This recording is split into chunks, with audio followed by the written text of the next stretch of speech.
India और Australia के बीच cricket की धरती पर पहले टी20 वर्ल्ड कप का दूसरा सेमीफाइनल मुकाबला खेला जाना था, लेकिन उस वक्त ऑस्ट्रेलिया जैसी धाकड़ टीम को हरा पाना किसी सपने से कम नहीं था, क्योंकि पिछले 3 आईसीसी वर्ल्ड कप ऑस्ट्रेलिया अपने नाम कर चुका था। संपूर्ण क्रिकेट जगत ऑस्ट्रेलिया को 2007 टी20 वर्ल्ड कप का विजेता मान चुका था। ऐसे हालात में टॉस होता है। MS धोनी ने टॉस जीता और पहले बल्लेबाजी करने का निर्णय लिया। भारत की तरफ से गौतम गंभीर और वीरेंद्र सहवाग पारी की शुरुआत करते हैं। गौतम गंभीर पहली बॉल पर बाल बचे और ब्रिटली की यह आग दिखाना ऑस्ट्रेलिया की घमंड की गवाही दे रहा था, लेकिन इस ओवर की तीसरी बॉल को गंभीर ने चौके के लिए भेज दिया। वैसे तो इस इनिंग का यह पहला चौका था, लेकिन फिर भी पूरा स्टेडियम जश्न मना रहा था। पूरी इंडियन टीम खुशियां मना रही थी, लेकिन आखिरी गेंद पर एक बार फिर ब्रिटली का ऐसा बिहेव किसी को पसंद नहीं आया और फिर उसी के बाद सहवाग की थाई में खिंचाव आ गया और फिर रोहित को रनर के रूप में जाना पड़ा। उसके बाद गंभीर ने तीसरे ओवर में 2 चौके मारे। चौथे ओवर की 5वीं बॉल पर एक शानदार फुल शॉट मारा और 3 चौके के लिए चली गई। और फिर सहवाग ने भी 5वें ओवर में जॉनसन को एक शानदार चौका जड़ दिया। सहवाग का यह पहला चौका था, लेकिन अगली ही बॉल पर Sehwag wicket keeper Adam Gilchrist को कैच थमा बैठे। सहवाग इस मैच में 13 गेंदों पे मात्र 9 रन ही बना सके। सहवाग का विकेट मिलने के बाद पूरी ऑस्ट्रेलिया टीम जश्न मना रही थी। अब रॉबिन उथप्पा मैदान पर आते हैं और अपने साथ अपनी किस्मत को भी लेकर आते हैं और पहली बॉल पर बाल आउट होने से बचे, लेकिन अगली ही गेंद पर उथप्पा ने जोरदार चौका जड़ दिया। हर एक चौका दर्शकों के अंदर जोश भर दे रहा था। इतने चौके लग जाने के बावजूद भी भारतीय टीम का स्कोर अभी भी 6 ओवर में मात्र 36 रन ही था।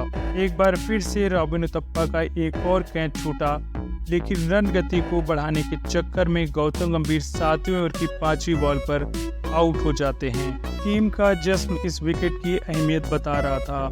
गंभीर 25 गेंदों पर 24 रन बनाकर पवेलियन वापस चल दिए। भारतीय टीम 8 ओवरों में 41 रन पर 2 विकेट गंवा चुकी थी। अब ऑस्ट्रेलिया जैसी टीम के सामने यह शुरुआत हार का इशारा कर रही थी। अब सिक्सर किंग युवराज सिंह मैदान पर आते हैं। युवराज सिंह का स्वागत एक तीखी बाउंसर से किया जाता है, लेकिन अगली बॉल पर एक बार फिर से उनके सर के पास गेंद करी गई, लेकिन युवराज सिंह ने उस गेंद को छक्के के लिए भेज दिया। उसके बाद युवराज सिंह ने 9वें ओवर की 5वीं बॉल पर एक और छक्का जड़ दिया। युवराज सिंह के छक्के देख पूरा स्टेडियम झूम रहा था। पूरी भारतीय टीम खुशियां मना रही थी। अब भारतीय टीम का स्कोर 10 ओवर में 60 रन था, लेकिन उसके बाद तो मैदान पर एक ऐसा तूफान आने वाला था जो सब कुछ उड़ा ले जाने वाला था।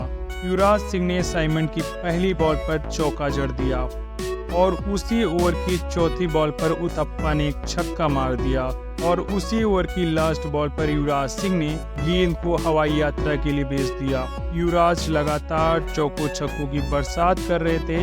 युवराज हर गेंद को बाउंड्री के पार भेज रहे थे और इसी छक्के के साथ युवराज सिंह ने मात्र 20 गेंदों पर 51 रन तोड़ दिए। अब युवराज की 50 हो चुकी थी।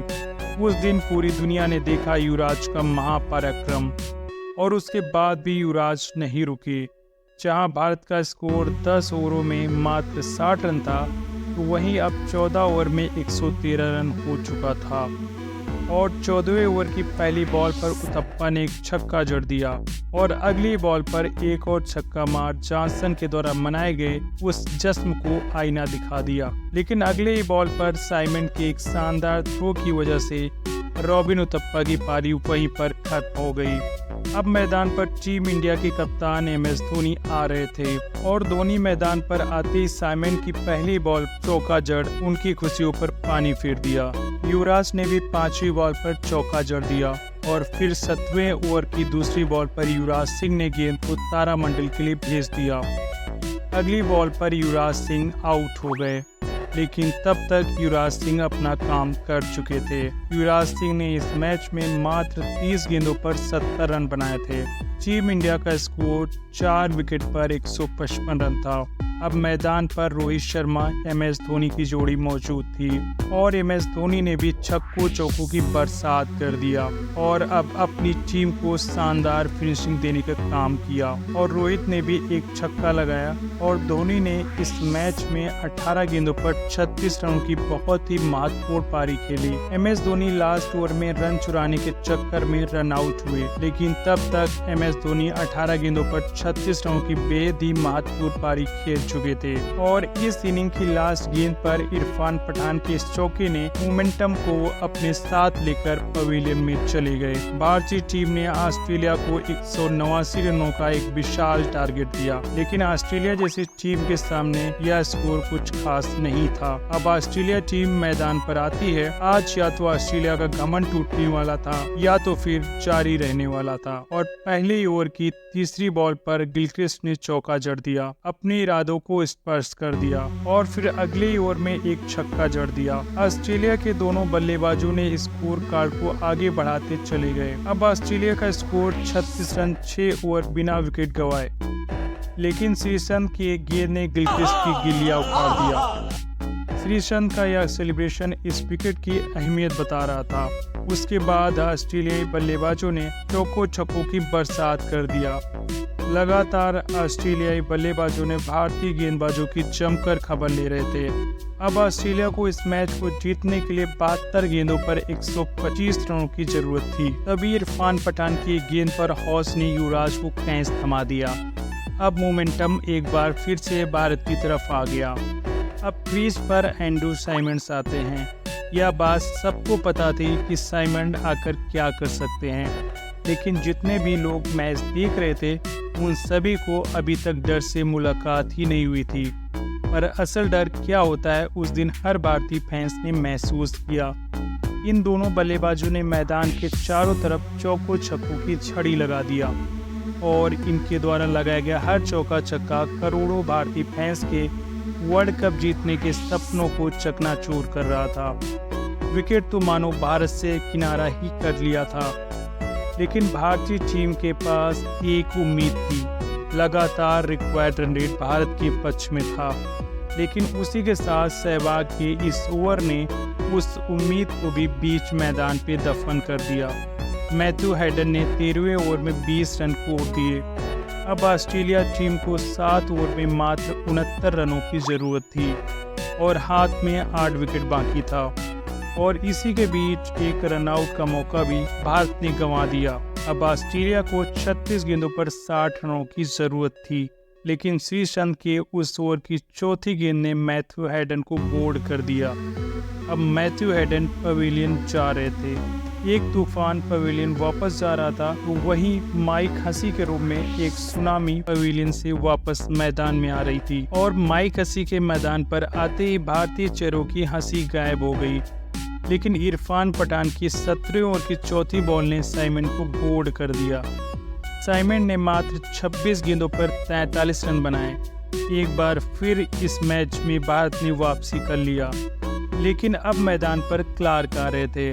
अब ऑस्ट्रेलिया को 18 गेंदों पर 30 रनों की जरूरत थी। अब यह मैच यहां से कोई भी जीत सकता था, लेकिन हरभजन सिंह ने 18वें ओवर की पहली बॉल पर क्लार्क को बोल्ड कर दिया और पूरी तरह शांत हो चुके स्टेडियम में अकेले स्कोर मचा दिया और पूरी दुनिया को बता दिया कि यह वर्ल्ड कप इतनी आसानी से हम जाने नहीं देंगे, क्योंकि यह वर्ल्ड कप हमारा है।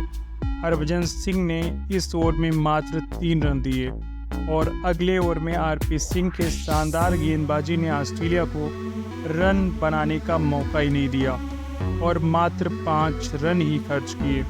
अब ऑस्ट्रेलिया को यह मैच जीतने के लिए या अपना गुरूर बरकरार रखने के लिए 6 गेंदों पर 22 रनों की जरूरत थी। इंडिया और वर्ल्ड कप फाइनल के बीच खड़े थे माइक हसी। लास्ट ओवर की पहली 2 गेंद पर कोई रन नहीं बना सकी, लेकिन तीसरी बॉल फुल टॉस गई। माइक हसी ने हवा में खेल दिया और युवराज सिंह ने एक शानदार कैच पकड़ इस मैच को अपनी तरफ ला दिया। अब यह मैच पूरी तरह से भारत ने जीत लिया था। यह मैच औपचारिकता भर बचा हुआ था क्योंकि 3 गेंदों पर 22 रनों की ज़रूरत थी और जोगिंदर शर्मा ने 5वीं बॉल पर ब्रिटली को बोल्ड कर दिया और आज एक इतिहास लिखा गया। एक ऐसा इतिहास लिखा गया जो क्रिकेट की धरती में हमेशा हमेशा के लिए अमर हो गया। यह कहानी थी ऑस्ट्रेलियाई टीम के घमंड टूटने की, एक ऐसा घमंड जो दशकों से क्रिकेट की दुनिया पर राज कर रहा था और इसी जीत के साथ भारतीय टीम फाइनल में प्रवेश कर लिया। और यदि आपको फाइनल मैच की पूरी कहानी चाहिए तो कमेंट करके ज़रूर बताइएगा। और यदि यह वीडियो पसंद आई हो तो वीडियो को लाइक शेयर ज़रूर करें और यदि पहली बार वीडियो देख रहे हो तो चैनल को सब्सक्राइब ज़रूर कीजिएगा।